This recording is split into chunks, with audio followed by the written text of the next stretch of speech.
apóstolo amado. Capítulo 1. Na minha Bíblia diz: o verbo se fez carne. João capítulo 1. Vamos reler esse texto. Diz assim a palavra do Senhor. Se quem encontrar, eu digo amém. Preste muita atenção na leitura. No princípio era o... Com fé. No princípio era o... E o verbo estava com Deus, e o verbo era Deus. Ele estava no princípio com Deus. Todas as coisas foram feitas por Ele, e sem Ele nada do que foi feito se fez. Nele estava a vida, e a vida era a luz dos homens. A luz resplandece nas trevas, e as trevas não a compreenderam. Houve um homem enviado de Deus, cujo nome era João. Este veio para testemunho, para que se testificasse da luz, para que todos crescem por ele. Não era ele a luz, mas veio para que testificasse a luz. Ali estava a luz verdadeira, que alumia a todo homem que vem ao mundo. Estava no mundo, e o mundo foi feito por ele, e o mundo não o conheceu. Veio para o que era seu, e os seus, que diz aí, não o receberam. Mas a todos quantos o receberam, deu-lhes o poder de serem feitos o quê? Com as fé feitos? Com as fé feitos? Filhos de Deus. Aos que creem no seu nome, os quais não nasceram do sangue, nem da vontade da carne, nem da vontade do varão, mas de Deus. 14, nós vamos ler juntos, hein? Bem forte, vamos lá?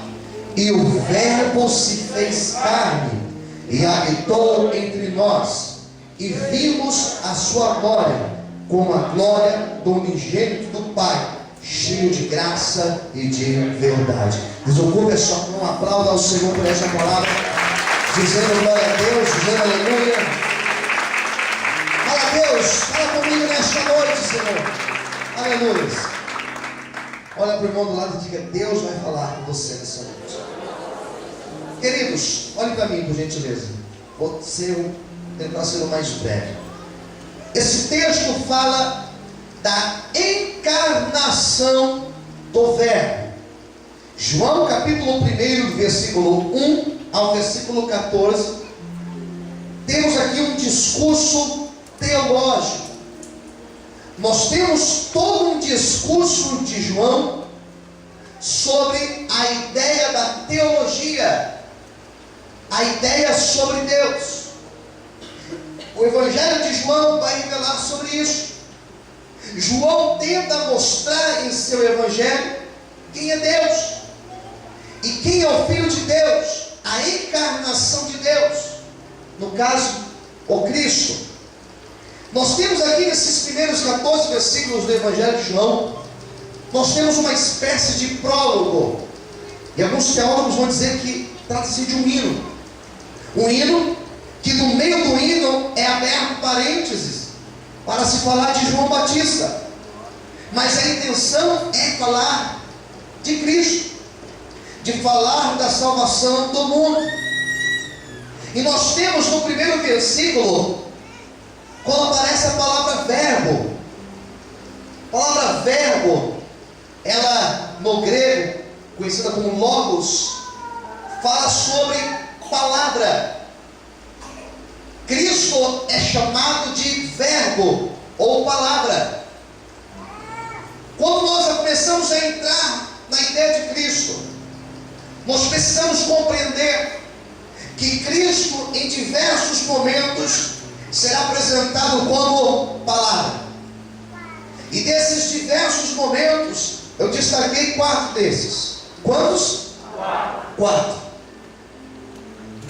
formas nós compreendemos a ideia de verbo. Eu não vou aqui ensinar a gramática da língua portuguesa, não. Verbo aqui, estou me referindo ao logos, do grego logos. Cristo, palavra. Por que nós podemos chamar Cristo de palavra? Porque nós podemos entender Cristo como palavra. Qual era a ideia de João ao colocar o verbo aqui, no grego logos? Qual é a ideia de João?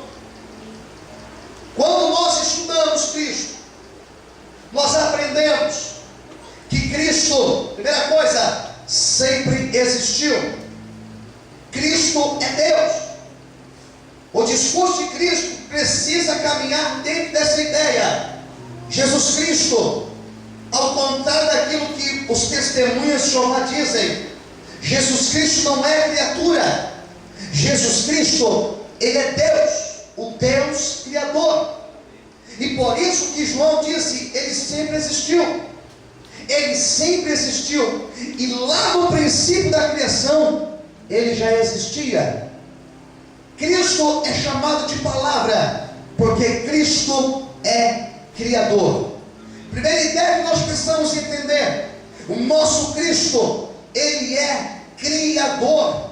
Foi Ele que criou todas as coisas. O texto vai dizer no versículo 3 que por Ele todas as coisas foram feitas. O Cristo que nós estamos aqui hoje adorando, o Cristo que andou por esta terra, o Cristo que nós hoje estamos celebrando o seu nascimento, é o Cristo que criou todas as coisas. Ele é Criador. Nós não servimos uma criatura, nós não servimos a um anjo, nós não adoramos anjo, porque anjo é criatura. Nós não adoramos e reverenciamos homens, porque homens são criatura. Nós reverenciamos e adoramos somente ao nosso Criador, somente a pessoa de Cristo. Por isso que João, quando ele escreve esse texto, ele teve a revelação divina, e por isso que ele escreve que por Cristo foram feitas todas as coisas, e se não fosse por Ele, nada do que existe existiria, porque Ele é o Criador. O nosso Cristo, Ele não é criatura da mente humana. O nosso Cristo não é criatura formada por uma filosofia humana. O nosso Cristo, Ele é Criador. Ele sempre existiu, Ele continua existindo, e Ele continuará existindo sempre, porque Ele é o Senhor sobre todas as coisas. Quantos podem levantar a mão para o céu e aplaudir, e glorificar, e adorar o nome de Cristo nesta noite? Ele é o Criador. Por isso que na criação, no discurso da criação, nos capítulos primeiros de Gênesis, mostra que tudo foi criado pela voz de Deus. Haja luz, e houve luz. Ele declara os animais, as plantas, os seres marinhos. Ele declara, e conforme ele vai declarando, as coisas começam a existir. Tudo que existe, existe por causa de Cristo. Olhe para mim aqui, por gentileza. Olha aqui dentro dos meus olhos. Se está faltando algo na tua vida, o Jesus que você serve, Ele é Criador, e Ele tem especialidade em trazer existência aquilo que não existe. Se tem algo faltando em tua vida, deixa eu profetizar. Pega a sua mão para o céu. O Senhor, Ele vai trazer a existência, para que o nome dEle seja exaltado e glorificado através da tua vida. Quantos podem aplaudir e adorar o Senhor nessa noite? Aleluia! Cristo veio, e quando a Bíblia fala que Ele é Logos, a palavra, mostra como palavra que revela. Cristo, Ele é a revelação de Deus. Olha para quem estiver ao teu lado, diga para essa pessoa: Cristo. Com mais fé, diga: Cristo, Ele é a revelação de Deus. Queridos, eu entro numa parte que é difícil de entender. Quando eu olho para Cristo, olha aqui, quando eu olho para Cristo, o Cristo que nasceu, que veio, que encarnou, o menino que nasceu,